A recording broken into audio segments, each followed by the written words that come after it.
I still see his face contorted with rage, spittle flying from his lips as he pounded my kitchen table. Give the house to Victoria. You don't need it anymore. My own son, demanding I hand over my home of 40 years to a woman who barely acknowledged me at family gatherings. That moment changed everything. Before we continue, subscribe to the channel and tell us where you're listening from in the comments. My name's Robert Mitchell. Most folks just call me Bob. I'm 72 years old, retired for almost a decade now after working 45 years at the same manufacturing company in Milwaukee. Started on the factory floor at 18 and worked my way up to operations manager. Nothing fancy, but honest work that let me provide for my family. These days my routine is simple. Wake up at 6:30 every morning. Don't need an alarm, my body just knows. Make a pot of coffee, strong enough to put hair on your chest, as my old man used to say. Read the newspaper. Yes, the actual paper, not that digital nonsense. Take my morning pills. Walk down to the corner store for fresh eggs when the weather's nice. Talk to my neighbor Ellis about whatever's on his mind, usually his garden or local politics. My house isn't anything special. 3-bedroom ranch style on a corner lot, but Martha and I bought it in 1981, the year after Kevin was born. Paid it off completely in 2011, just before Martha got sick. It's the only place that's ever truly felt like home. Martha. God, I miss her every day. We met in high school, chemistry class junior year. She dropped her books, I helped pick them up. Simple as that. Married at 20, which was normal back then. Had Kevin at 22. We wanted more kids, but complications after Kevin's birth meant he'd be our only one. Martha poured everything into being a mother. I worked overtime, weekends, holidays when needed. Packed lunches in brown paper bags for 20 years. Drove the same Chevy until it had 230,000 miles on it. Skipped vacations. Also, Kevin could have braces, good clothes, soccer equipment, college without debt. Martha and I delayed our own dreams so he could chase his. We were so proud when he graduated from State University with that business degree. First in our family to finish college. Martha cried at the ceremony. I probably did too, though I'd never admit it. He met Victoria in his late 20s. Smart girl, ambitious. Always dressed like she stepped out of a magazine. From money, you could tell. Her father was some kind of executive. She never seemed comfortable in our modest home, always scanning the room like she was tallying up what everything cost. When they got engaged, Martha and I scraped together $15,000 for their wedding. Almost emptied our savings, but that's what parents do, right? The wedding was at some fancy country club Victoria's parents belonged to. Martha and I felt out of place among all those people in designer clothes talking about summer homes and European vacations. Martha got sick 3 years after the wedding. Cancer. Moved fast. Too fast. 8 months from diagnosis to the day I held her hand for the last time.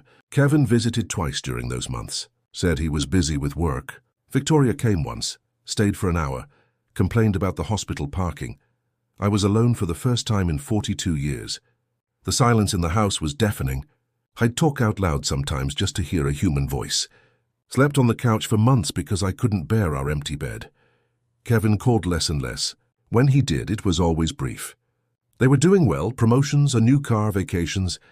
They bought a house in one of those gated communities with a name like Whispering Pines, or Eagle's Landing, or something equally pretentious. I tried to stay involved in their lives. Sent birthday cards with checks. Offered to help with house projects, invited them for Sunday dinners. They were always too busy, had other plans, would try to make it next time. Then Martha's older sister Janet passed away unexpectedly. We weren't close, but Martha had kept in touch. Janet never married, had no kids. To my surprise, she left me her entire estate, around $175,000 plus some jewelry that had belonged to their mother. Kevin called the day after the funeral. First time in months. Asked if I wanted to have lunch. I was so happy to hear from him that I agreed immediately. We met at a steakhouse near his office. He was wearing an expensive suit, checking his phone every few minutes.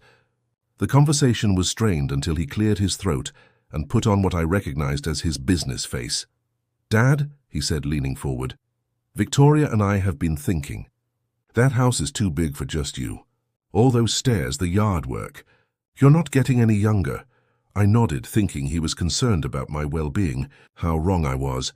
"We have a proposal," he continued. You should sell the house and move into a senior community. Sunset Gardens has nice apartments, activities, people your age. I'm managing fine, I said, cutting into my steak. House is paid for. No reason to leave, Kevin frowned. It's not practical, Dad. You're rattling around in a 3-bedroom house. It's a waste. Waste of what? I asked, feeling my temperature rising. It's my house. That's actually what I wanted to discuss. He pulled out a folder.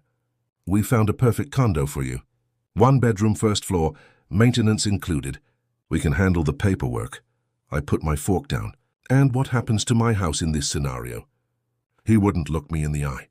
Well, Victoria and I could use the equity to invest. We'd manage it for you, of course. Manage it? It's my money, Kevin. Dad, be reasonable. Victoria's pregnant. The words hit me like a thunderbolt. A grandchild. Something I'd given up hoping for. That's wonderful news, I said, my anger fading. When? October. It's a boy. He smiled for the first time. We need a bigger house in a better school district. Your house money would help us upgrade. I sat back, confused emotions swirling. A grandson was coming. But this lunch wasn't about sharing joyful news. It was a business transaction. I'll think about it, I said finally. Kevin's smile vanished. There's not much to think about. It makes sense for everyone.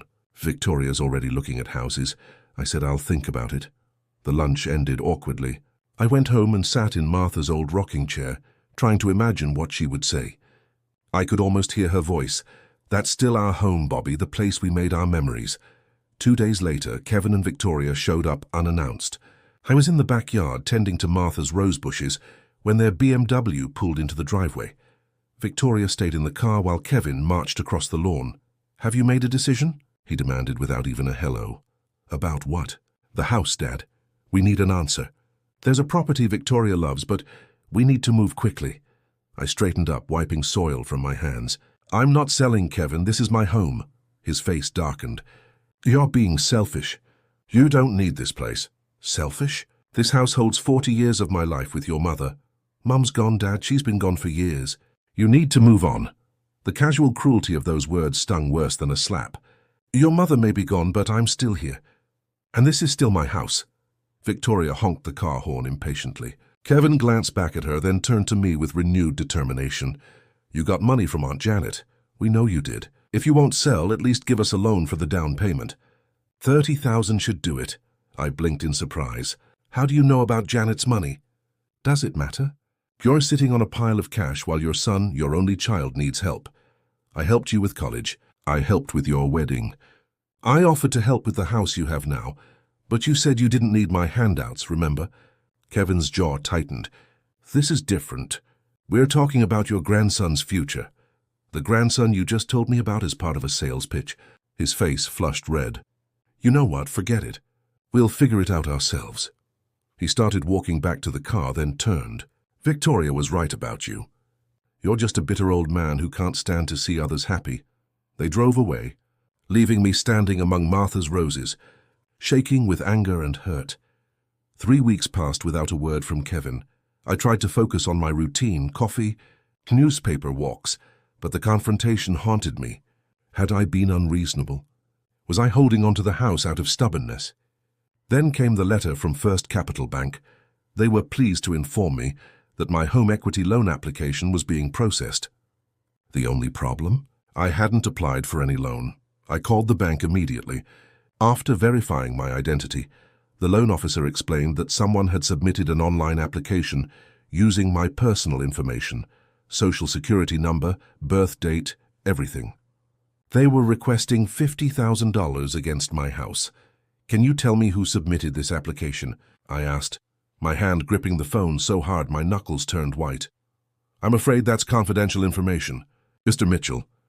But I can tell you the contact email was a K. Mitchell at Meridian Holdings, Kevin's work email. My own son had attempted to fraudulently take out a loan against my house. I hung up and sat in stunned silence. Then I called my lawyer, Frank Davies. We'd played poker together for years. He listened to the story, sighing heavily when I finished. That's identity theft and bank fraud, Bob. Serious stuff. What do you want to do? I don't know, I admitted. He's still my son.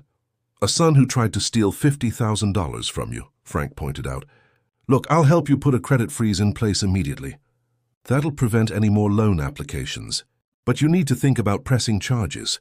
I can't do that to him, I said, though a part of me wondered why I was still protecting him. Then at least confront him. Let him know you know. See what he says. I took Frank's advice about the credit freeze, but decided to wait on confronting Kevin. I needed time to process everything, to figure out what to do next. That Sunday, my doorbell rang around noon. I opened it to find Victoria standing there, looking uncomfortable in designer jeans and a silk blouse that probably cost more than my entire wardrobe. "Victoria," I said, surprised. "Kevin's not with you." "No." She shifted her weight from one foot to the other. "May I come in?" I stepped aside and she entered, her eyes darting around the living room like she was inspecting it. "Can I get you something to drink?" I offered. "No, thank you. I won't be staying long." She perched on the edge of the sofa, her back ramrod straight. "I'm here because Kevin is too proud to come himself." I sat in my recliner waiting. "We're in a difficult position," she began. "The house we want, it's perfect. 4 bedrooms, great neighborhood, excellent schools. But we need help with the down payment, and this concerns me, how?" Her eyes narrowed slightly. "Kevin said you refused to help. I thought perhaps I could appeal to your better nature." "My better nature?" I repeated flatly. "Yes, for the sake of your grandchild." Her hand rested briefly on her stomach, which showed no signs of pregnancy yet. "Family helps family. Is that why Kevin tried to take out a fraudulent loan against my house?" Victoria's expression froze. "I don't know what you're talking about. I think you do." "The bank called me, Victoria. They had his work email." She recovered quickly, her face a mask of indignation. "That's a serious accusation. Kevin would never do such a thing. Then someone's using his email to commit fraud. Maybe he should know about that." Victoria stood up abruptly. "This is ridiculous. We came to you for help and you respond with wild accusations." "Not so wild when the bank has the evidence." She grabbed her purse. "Kevin was right. There's no talking to you." She moved toward the door, then turned back. "Just remember, when you're old and alone, and you never get to see your grandson, this was your choice." The threat hung in the air as she left, slamming the door behind her. I sat there for a long time thinking about choices, about the choices I'd made throughout my life, working extra shifts to pay for Kevin's braces, skipping vacations so he could go to soccer camp, emptying our savings for his wedding, and about the choices he was making now. That evening, Kevin called, his voice tight with anger. "What did you say to Victoria?" She came home crying. I told her the truth about the loan application. A brief silence. "What loan application?" "Don't play dumb, Kevin. First Capital Bank has your email on the application." Another pause, longer this time. "That was a misunderstanding." "A misunderstanding? You used my personal information to try to borrow money against my house without my knowledge or consent. That's a felony." "I was going to tell you," he said, his tone shifting to defensive. "I just needed to secure the new house first. You're being so stubborn about helping us." "Stubborn?" My voice rose despite my effort to stay calm. "I worked my entire life for this house. Your mother and I sacrificed everything for you. And now you need to do this one thing for your grandson," he shouted back. "Give the house to Victoria. You don't need it anymore. We've already promised the sellers we have the down payment." His words echoed in my kitchen. Give the house to Victoria, not to him, to her. As if my home, my life's work, was just an asset to be transferred to a woman who barely tolerated me. Something broke inside me at that moment. A lifetime of love and sacrifice reduced to a transaction, a demand, an expectation that I would simply hand over everything because they wanted it. "No," I said quietly. "What?" I said no. "Not only am I not giving Victoria my house, but I'm also reporting the fraud attempt to the police tomorrow." "You wouldn't dare," Kevin sputtered. "I'm your son, and I'm your father. But that doesn't seem to matter much to you anymore. If you do this," he threatened, "you'll never see your grandson. I'll make sure of it." The pain of those words was like a physical blow, but I held my ground. "That's your choice to make, just like this is mine." I hung up and sat at my kitchen table, the same table where Martha and I had shared thousands of meals, where we'd helped Kevin with his homework, where we'd celebrated birthdays and holidays and ordinary Tuesdays. In that moment, I made a decision that would change everything. The next morning, I called my realtor. 2 hours after calling my realtor, She was standing in my living room with a digital camera, taking pictures of every room in the house. Sandy Miller had sold us this place back in 1981, and now at 65 she was helping me let it go. "Bob, are you absolutely sure about this?" she asked, lowering her camera. "This market's hot right now. You could have an offer within days." "That's what I'm counting on," I said, watching her photograph the kitchen where Martha and I had shared so many meals. "It's just, well, you've been here a long time. Big decisions after big losses can sometimes be—" "This isn't grief talking, Sandy," I interrupted. My eyes are wide open. She nodded and continued her work. By that afternoon, my house was officially on the market for $385,000. Sandy thought we could get more, but I wanted it gone quickly. The next day, I drove to First Capital Bank not to report Kevin's fraud attempt. I'd already done that by phone, but to speak with someone who might help me understand what was happening with my son, Mike. Donovan had been Kevin's friend since high school. Now he was a loan officer at the bank. We'd always gotten along well at backyard barbecues and the few football games I'd been invited to over the years. "Mr. Mitchell," he said, offering his hand across his desk. "Good to see you, though I wish it were under better circumstances. You heard about the loan application?" Mike nodded uncomfortably. "The fraud department flagged it immediately. They have protocols for cases like this." "Cases like this," I repeated. "You mean when children steal from their parents?" He winced. "It happens more than you'd think." "Look, I probably shouldn't be sharing this, but—" He leaned forward, lowering his voice. "This wasn't Kevin's first attempt." My stomach dropped. "What do you mean?" 3 months ago, there was an online application for a personal loan using your information. It was denied because the employment verification didn't match our records. 3 months ago. And nobody told me." Mike looked genuinely apologetic. "The system flags these things, but unless an investigation is opened," he shrugged. "The bank contacts the applicant about the denial, not the person whose information was used." I sat back, trying to process this. "Kevin had been trying to steal from me for months." "There's more," Mike said, hesitating. "Kevin's been coming in regularly, asking about various loan products, business loans, investment loans, home equity, always just gathering information." "Is he in financial trouble?" Mike looked uncomfortable. "I can't discuss other customers' finances. But hypothetically, if someone makes big purchases, luxury cars, their expensive vacations, a house beyond their means, while their income doesn't support that lifestyle—" He trailed off, letting me fill in the blanks. I thanked Mike and left, my mind racing.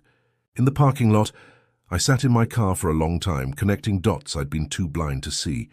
The expensive suits, the luxury car, the house in the gated community, the constant excuses about why they couldn't visit. It was all starting to make terrible sense. That evening, I did something I'd never done before. I searched for Kevin and Victoria online. My computer skills are basic, but even I could navigate social media. Victoria's profile was public, filled with photos of their life I hadn't been invited to share. Pictures of tropical vacations when Kevin told me they were too busy with work to visit. Photos of expensive restaurant meals when he said they were cutting back on spending. Images of their house with captions about the renovations they were planning.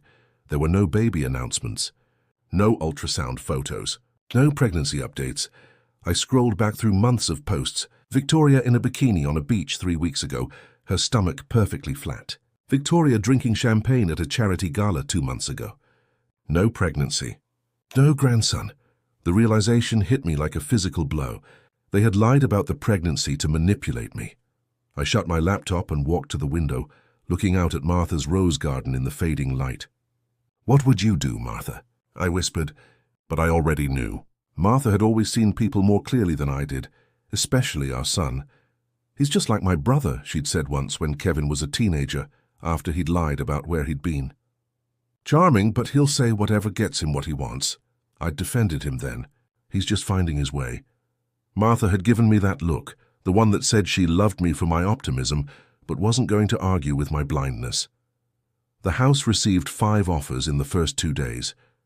I accepted the highest, $412,000 cash, with a quick closing and a 30-day rent back, so I'd have time to find a new place and pack.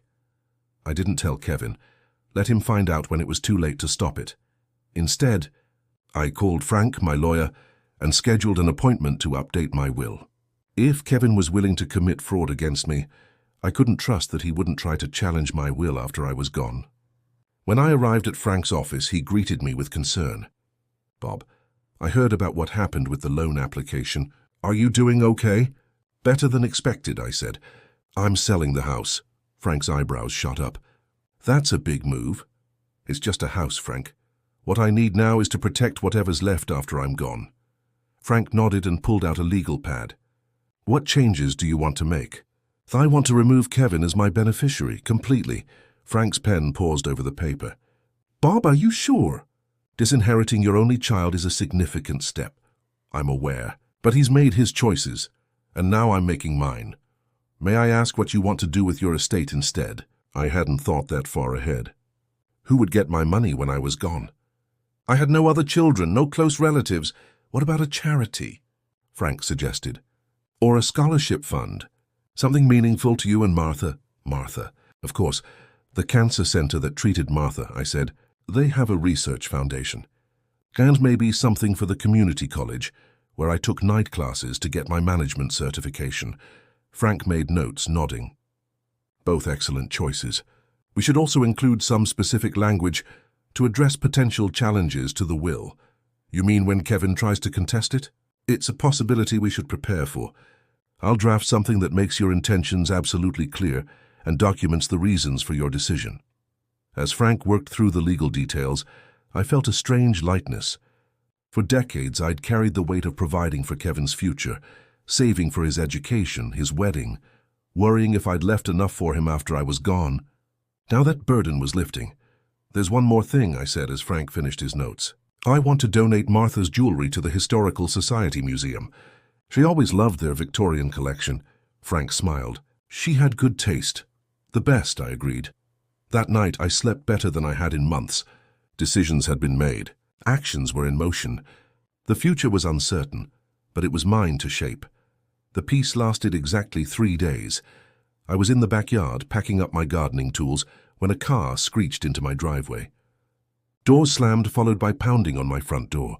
"Dad, open up, I know you're home." Kevin's voice sharp with anger. I took my time walking through the house, steeling myself for the confrontation. When I opened the door, Kevin pushed past me into the entryway. Victoria followed, her face a mask of controlled fury. "What the hell are you doing?" Kevin demanded. "Selling the house? Without even talking to us?" "It's my house," I said calmly. "I don't need your permission. There's a sold sign in the yard. When were you going to tell us?" "I'm telling you now."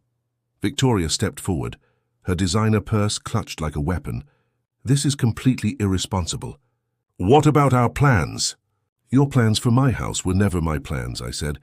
"And speaking of plans, how's the pregnancy going, Victoria? Still due in October?" Her eyes widened slightly before narrowing. "What's that supposed to mean?" "Just wondering why there are pictures of you drinking champagne last month on your social media. And looking quite fit in a bikini in the Bahamas 3 weeks ago." Kevin's face flushed red. "You've been spying on us?" "Spying? It's public, Kevin. Just like the loan application you submitted using my personal information. That's public too in police records." His expression shifted from outrage to alarm. "Police records? What are you talking about?" "Identity theft is a felony. The bank reported it. I confirmed it was you." Victoria grabbed Kevin's arm. "We should go." "No," Kevin said, shaking her off. "I want to know what's happening here. Where are you going to live, Dad? What are you doing with the money?" "That's no longer your concern," I said. "The hell it isn't." Kevin's voice rose. "You're throwing away our inheritance out of spite." "Our inheritance? Not my home, not my life's work." "Their inheritance. There is no inheritance, Kevin, not anymore." Victoria made a small choked sound. "What does that mean?" "It means I've changed my will." "You're not in it." Kevin's face contorted with rage. For a moment I thought he might hit me. Instead he kicked the entryway table, sending Martha's collection of decorative bells crashing to the floor. "You can't do this," he shouted. "You're just a bitter old man. You have nothing else but that money." "Nothing!" "I had a son once," I said quietly. "A son I loved more than anything. A son I sacrificed everything for. But that son is gone." Victoria tugged urgently at Kevin's sleeve. "We're leaving now." Kevin stood there breathing hard, his fists clenched. "This isn't over," he said finally. "You're going to regret this." "I already regret a lot of things," I replied. "Trusting you is at the top of the list." They left, the front door slamming hard enough to rattle the windows. Through the living room window, I watched them arguing in the car before speeding away. I knelt to pick up Martha's bells, examining each one for damage. Most had survived intact, but her favorite, a small silver one from our trip to Vermont, had broken into 3 pieces. Some things, once broken, can never be fully repaired. The next morning, I woke to a pounding headache and a strange feeling of dread. My first thought was that Kevin might try something desperate. I checked all the doors and windows, making sure everything was locked. As I made my coffee, my phone rang. It was Sandy, my realtor. "Bob, we have a problem. The buyers got a call last night that's made them nervous about the house." My stomach tightened. "What kind of call?" "Someone told them the house has serious foundation issues that weren't disclosed. They're talking about backing out, unless we agree to a significant price reduction and additional inspections." "The house doesn't have foundation issues," I said. "We just had it inspected last year when we replaced the water heater." "I know that and you know that," Sandy said. "But they're spooked. And legally, we have to disclose if anyone has ever reported foundation problems, even if they're unfounded." "Who made the call?" I asked, though I already knew they wouldn't say. "But it was a woman. Victoria. It had to be." "Tell them I'll pay for an independent structural engineer to inspect the foundation," I said. "The most reputable one in the county. If they find any issues, I'll cover the repairs or adjust the price accordingly." "That might work," Sandy said. "I'll call them right away." After hanging up, I sat at my kitchen table, anger building like a slow-burning fire. They were trying to sabotage the sale.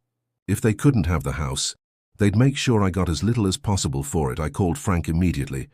"They're going to escalate," I told him after explaining what happened. "I need to protect myself." "I've been thinking about that," Frank said. "Have you considered a restraining order?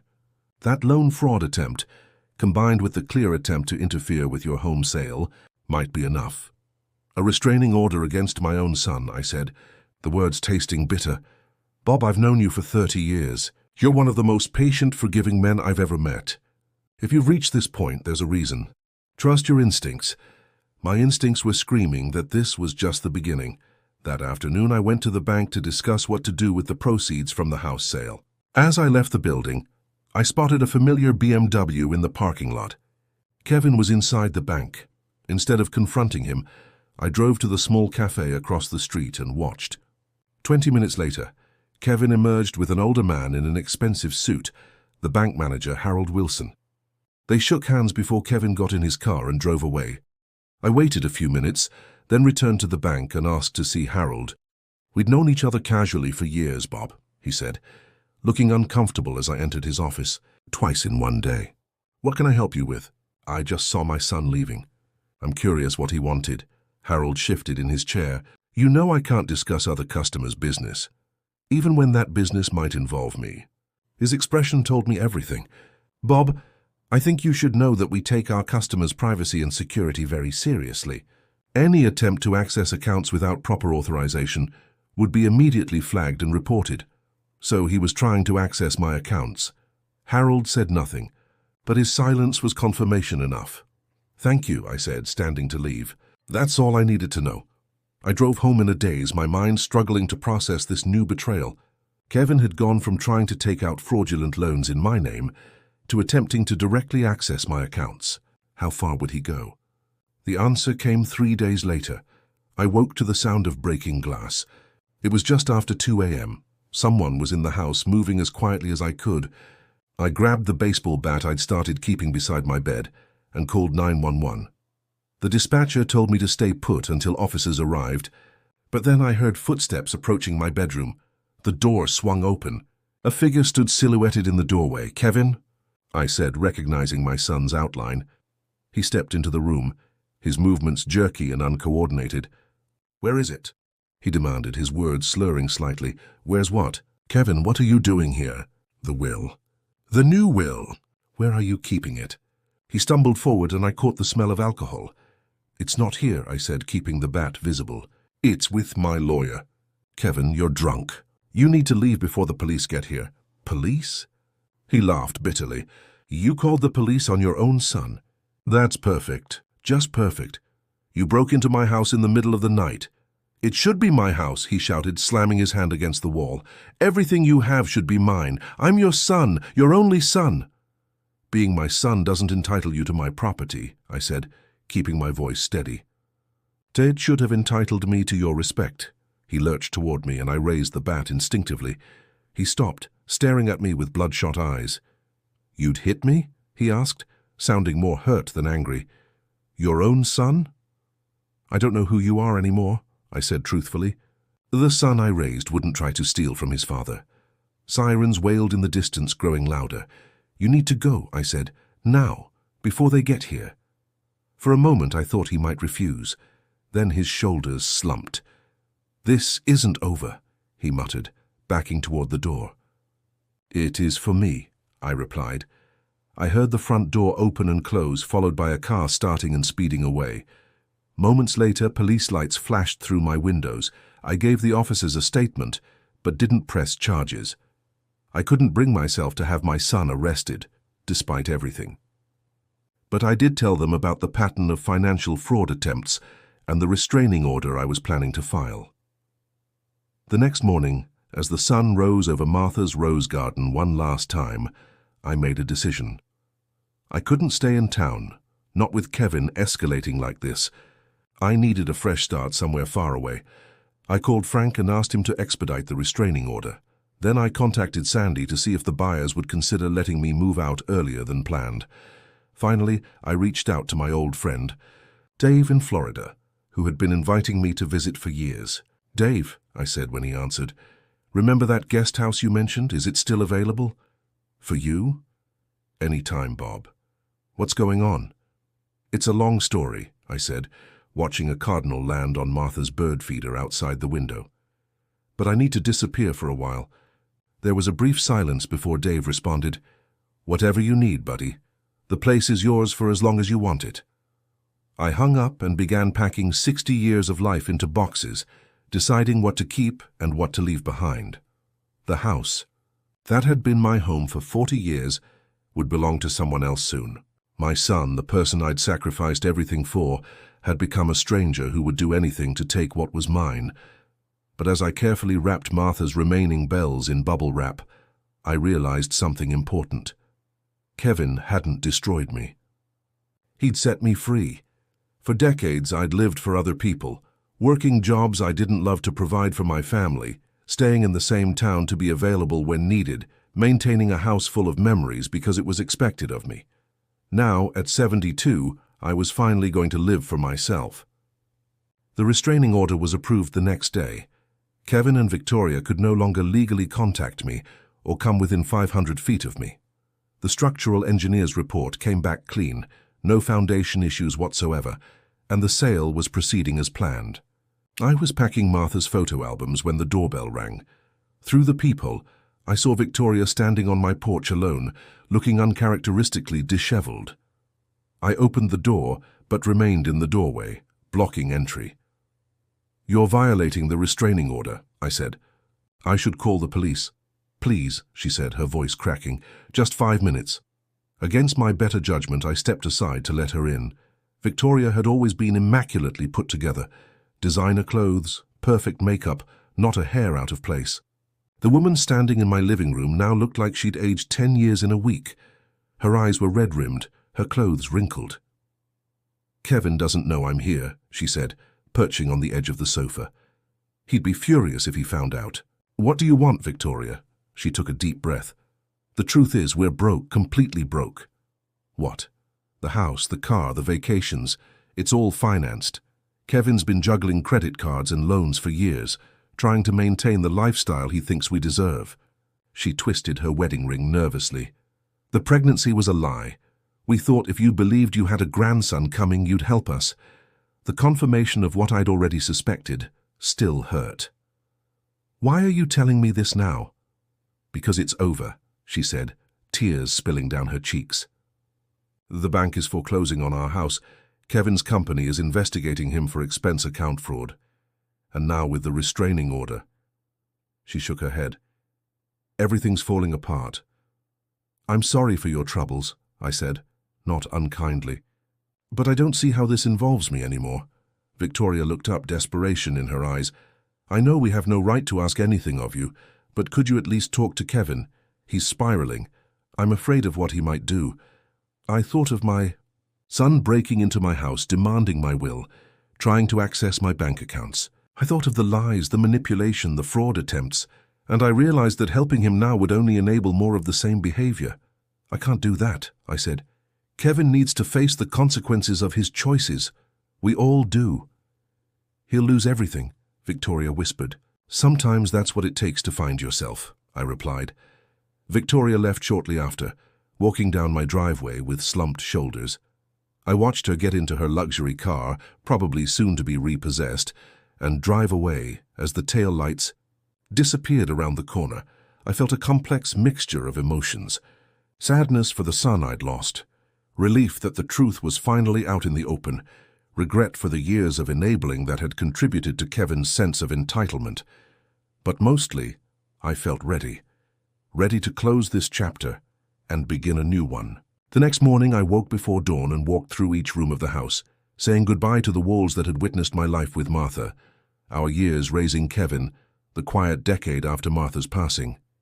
In the kitchen I could almost hear the echo of Martha's laughter as she taught Kevin to make pancakes. In the living room, I remembered Christmas mornings and family game nights. In the backyard I saw shadows of birthday parties and barbecues from happier times. This house had been the setting for my life's most important scenes. But the story wasn't over yet. There were still pages to be written, in a new setting with new characters. As the sun rose, I made coffee one last time in the kitchen where I'd started thousands of days. My phone buzzed with a text from Dave, confirming he'd pick me up at the Fort Lauderdale airport tomorrow. Just as I set my phone down, it rang. The screen showed Kevin's name. Despite the restraining order, despite everything that had happened, my heart still jumped at the sight of my son's name. Old habits die hard. Old love dies even harder. I let it ring until voicemail picked up. A moment later, a text appeared. "Dad, I'm at the hospital. Emergency. Please come."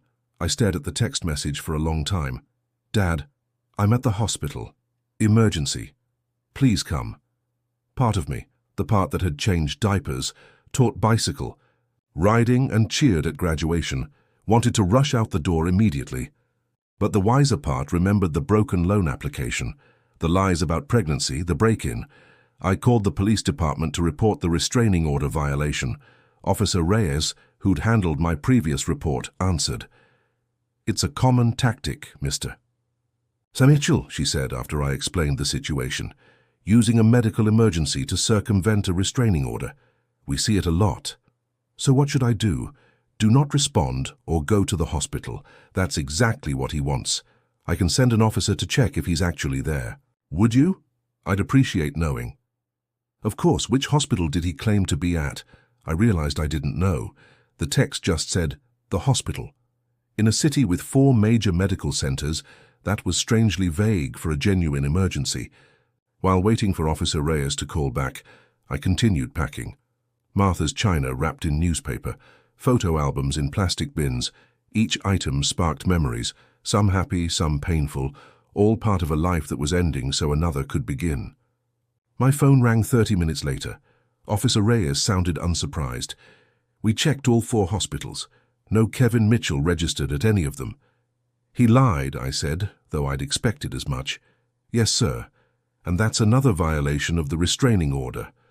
Do you want to press charges this time?" I hesitated only briefly. Yes, I do." "I'll file the report. A detective will contact you tomorrow to take a formal statement." After hanging up, I sat heavily in Martha's rocking chair, the one piece of furniture I planned to take with me to Florida. The wood was smooth from decades of use, the creaks familiar and comforting. "What would you do, Martha?" I whispered again to the empty room. But this time I knew the answer. Martha would have drawn this line years ago. My phone buzzed again, with another text from Kevin. "Dad, they're taking me into surgery. Please come, I need you." Surgery. The desperation was escalating. I forwarded the text to Officer Reyes without responding to Kevin, then turned off my phone. I couldn't bear to watch the lies pile up any further. The next morning, Detective Wilson arrived to take my statement. He was middle-aged with kind eyes that had seen too much and a notebook already filled with notes. "Officer Reyes briefed me," he said, as we sat at my kitchen table. "But I'd like to hear the whole story from you." So I told him. The house demand, the fraudulent loan application, the attempted sabotage of my home sale, the break-in, the fake hospital emergency. As I spoke, Detective Wilson took notes, occasionally asking questions to clarify details. "This is a clear pattern of escalating behavior," he said when I finished. "The fake medical emergency is particularly concerning because it shows a willingness to manipulate your emotions to get what he wants." "He's always been good at that," I admitted, "even as a kid. But it's gotten worse since his mother died. Loss can change people," Detective Wilson said. "Sometimes for the better, sometimes not. Do you have copies of the fraudulent loan application?" I showed him the paperwork from the bank, including the verification that Kevin's work email had been used. "This is pretty straightforward," Detective Wilson said. "Identity theft, fraud, violation of a restraining order. There's enough here for an arrest warrant." "An arrest warrant," I repeated, the words heavy in my mouth. "For my son." Detective Wilson's eyes softened. "Mr. Mitchell, I understand this is difficult, but based on what you've told me, your son's behavior is escalating in concerning ways. The next step might be more serious than a break-in or a fake text." "What do you mean?" "People who feel entitled to something and repeatedly fail to get it can become dangerous, especially when they believe they're running out of options." The thought of Kevin becoming physically violent seemed impossible. But then, I would have once thought identity theft and breaking into my home were impossible too. "What happens now?" I asked. "I'll file for the arrest warrant today. We'll bring him in for questioning, and the DA will decide whether to press charges. Given the documentation you've provided, I expect they will." After Detective Wilson left, I turned my phone back on. 7 missed calls from Kevin, 3 from Victoria, and a dozen text messages ranging from desperate pleas to angry accusations. The last one, sent just an hour ago, made my blood run cold. "If you're determined to destroy my life, I'll make sure you regret it. Final warning." I called Detective Wilson immediately and forwarded him the threatening message. He promised to expedite the warrant. The rest of the day passed in a blur of packing and phone calls. The moving company confirmed they'd be at my house tomorrow. Dave in Florida sent pictures of the guest house he'd prepared for me. Sandy, the realtor, called to say the closing was still on track for Friday. Everything was falling into place, except for the gaping hole where my relationship with my son used to be. That evening, as I was sealing the last box of kitchen items, someone pounded on my front door. "Mr. Mitchell," a woman's voice called. "Police, open up." I hurried to the door to find 2 uniformed officers standing on my porch. "What's wrong?" I asked. "We received a call about a potential suicidal individual at this address," the female officer said. "Someone reported that you were threatening to harm yourself." "What?" "That's ridiculous." "I'm fine." The officers exchanged glances. "Sir, we're required to follow up on all suicide calls." "May we come in?" I let them in, bewildered. As they asked me questions about my mental state and looked around the house, it suddenly clicked. "My son called this in, didn't he?" The male officer hesitated. "We can't disclose who made the report, but it was a man, right? Claiming to be concerned about his elderly father." Their expressions confirmed my suspicion. "Officers, I have a restraining order against my son. He's been escalating his harassment because I'm selling my house and moving to Florida. This is his latest attempt to interfere." I showed them the restraining order and explained the situation. They seemed to understand, but still had to complete their welfare check. "We'll note in our report that this appears to be a false report," the female officer said as they prepared to leave. "But be aware that he may try other tactics." "Like what?" "Wellness checks, adult protective services claims, anything to get authorities to interfere with your plans." After they left, I called Detective Wilson again to update him on this latest development. He wasn't surprised. "It's called swatting," he explained. "Making false reports to send emergency services to someone's home. It's illegal, and it's another charge we can add to the list. How do I make it stop?" I asked, suddenly exhausted. "We're serving the warrant tomorrow morning," Detective Wilson assured me. "This should end soon." I slept fitfully that night, expecting more pounding on my door at any moment.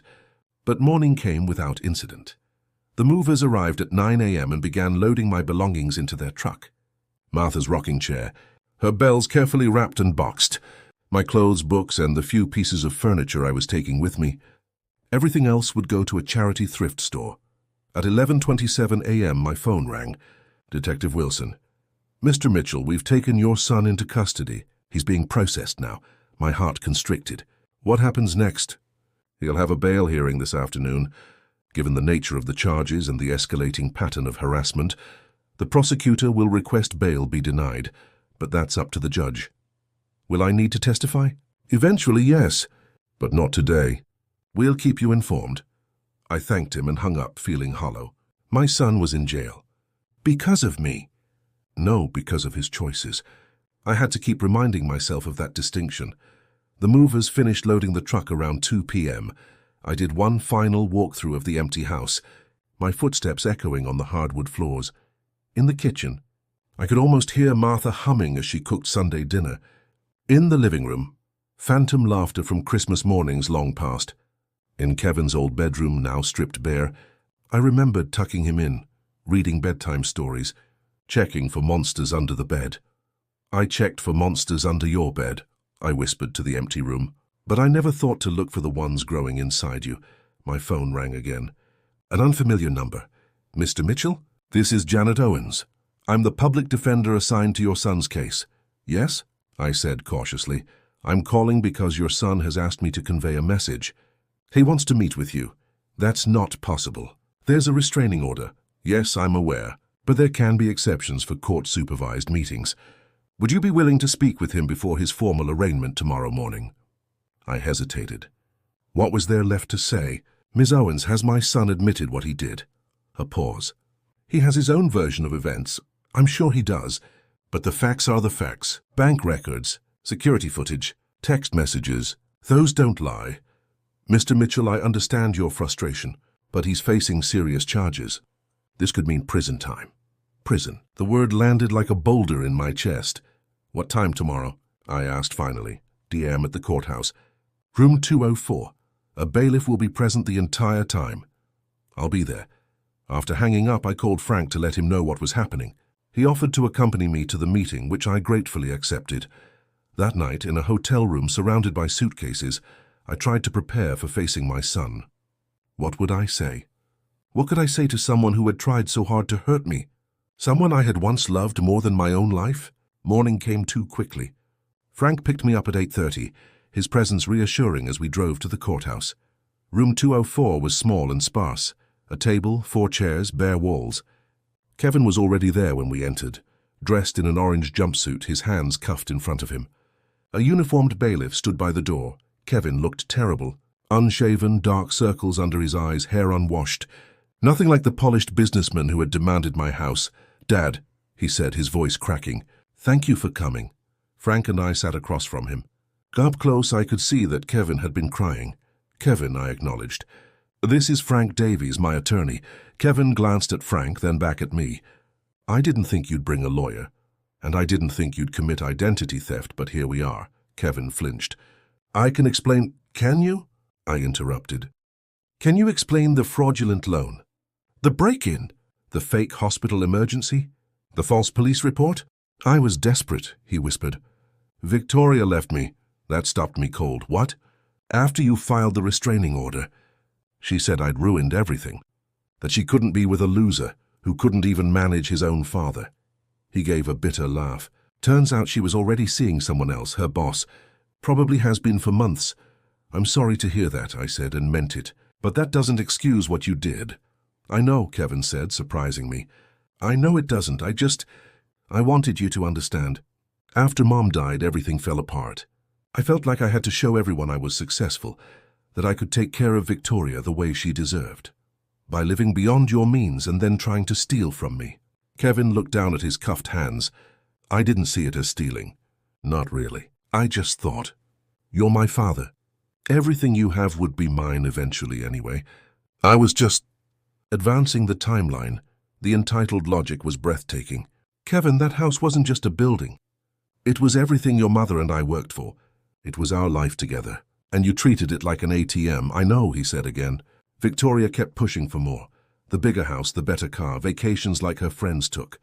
And I kept saying yes because I was afraid of losing her. His voice broke, and I lost her anyway. I sat back, studying my son's face. There was genuine pain there, but also something else. Calculation. Kevin had always been good at using emotion to manipulate situations. "What do you want from this meeting, Kevin?" I asked directly. He looked up, eyes suddenly hopeful. "I want another chance. If you drop the charges, I can get help. Therapy, financial counseling. I'll pay you back for everything, I swear." And there it was. The real reason for the tears and confessions. He wanted a way out of the consequences. "That's not going to happen," I said quietly. "Dad, please." "No, Kevin, this isn't a negotiation. This is me finally doing what I should have done years ago, letting you face the consequences of your choices. They're saying I could go to prison." Panic edged his voice. "That's possible," I agreed. "Identity theft is a felony. So is filing false police reports, breaking and entering, violating a restraining order. These are serious crimes. I'm your son. Your only child." Desperation replaced the calculation in his eyes. "Yes, you are. And that's why this is the hardest thing I've ever done." I leaned forward. "But I love you enough to let you face this. Because until you do, nothing will change. You call this love, letting me go to prison? I call it boundaries, something I should have established long ago." Kevin slumped in his chair, the fight draining out of him. "So that's it? You're just going to leave me here?" "I'm going to let the legal system do its job. What happens next is up to the courts and to you." "What do you mean?" "You can fight the charges and probably lose, or you can plead guilty, express genuine remorse and work toward rehabilitation. Your choice." Kevin stared at me for a long moment. "You're really going through with this?" It wasn't a question, but I answered anyway. "Yes, I am." The bailiff stepped forward. "Time's up." I stood, Frank beside me. "Goodbye, Kevin." As we turned to leave, Kevin called after me, his voice small. "Where will you go?" I paused at the door. "Somewhere new. Somewhere I can start fresh. Will you—" He hesitated. "Will you let me know where?" I considered his question. "Not now. Maybe someday if things change." "Dad," he said as the bailiff moved to take him away, "I'm sorry. For everything." I couldn't tell if he meant it or if it was just another manipulation. Perhaps it was both. "I hope so, Kevin. I truly hope so." Outside the courthouse, standing in the morning sunlight, I felt lighter somehow. Not happy. The situation was too tragic for happiness, but unburdened. The weight of enabling Kevin's behavior had been lifted. Frank squeezed my shoulder. "So you did the right thing, Bob. It couldn't have been easy." "It wasn't," I admitted. "But it was necessary. What now?" he asked. "Now I get on a plane to Florida. Start my new life." That afternoon, as my flight lifted off from Milwaukee, I watched my city grow smaller below me. Somewhere down there was the house where Martha and I had raised our son. Somewhere was the courthouse where that son now faced the consequences of his actions. All of it receding, becoming part of my past rather than my future. I thought about what I'd told Kevin, that I might someday let him know where I was, if things changed. Did I mean it? Could things ever really change between us? I didn't know. But for the first time in years, I felt hope. Not for an immediate reconciliation, that wasn't realistic, but for healing, for growth, for us both to become better versions of ourselves. 3 days later, I was sitting on the porch of Dave's guest house watching the Florida sunset when my phone rang. "Detective Wilson." "Mr. Mitchell, I wanted to update you. Your son pled guilty this morning to all charges." He did. I was genuinely surprised. Yes, the judge was impressed by his willingness to take responsibility. He's been sentenced to 18 months, with the possibility of parole after 12. He'll also need to complete financial counseling and therapy. "I see," I said, processing this information. "Thank you for letting me know." After hanging up, I sat watching the sky turn from orange to purple to deep blue. Kevin had pled guilty. He'd admitted what he'd done. It was a small step, but an important one. That night, I wrote a letter to my son. I told him about Florida, about the palm trees and the warm breezes. I told him I was proud of him for pleading guilty. I told him I forgave him, even though I couldn't forget what he'd done. I told him I loved him despite everything. I didn't mail it. Not yet, it was too soon. But I would keep it, and maybe someday when we were both ready I would send it. The next morning I sat at the small desk in the guest house and began making lists. Places I wanted to visit, classes I might take at the local community college, volunteer opportunities in the area. It was time to build a life based on what I wanted, not what others expected of me. As I wrote, I realized something important. The house Kevin had wanted so badly wasn't the real inheritance I had to give. The real inheritance was the example I was setting now, of self-respect, of boundaries, of the courage to start over at 72. That was worth more than any property or bank account. That was the legacy I wanted to leave. Whether Kevin would ever recognize its value remained to be seen. But I had done what I could. The rest was up to him. Sometimes the greatest act of love is letting go. Not out of anger or spite, but to allow growth that couldn't happen otherwise. I had finally learned that lesson, though it had come at a terrible cost, as for me I had a new life to build. One day at a time. One choice at a time. One moment of freedom at a time. If you like this story, please like this video, subscribe to the channel and rate this story from 0 to 10 in the comments. Your support helps us create more content like this. Thank you for listening.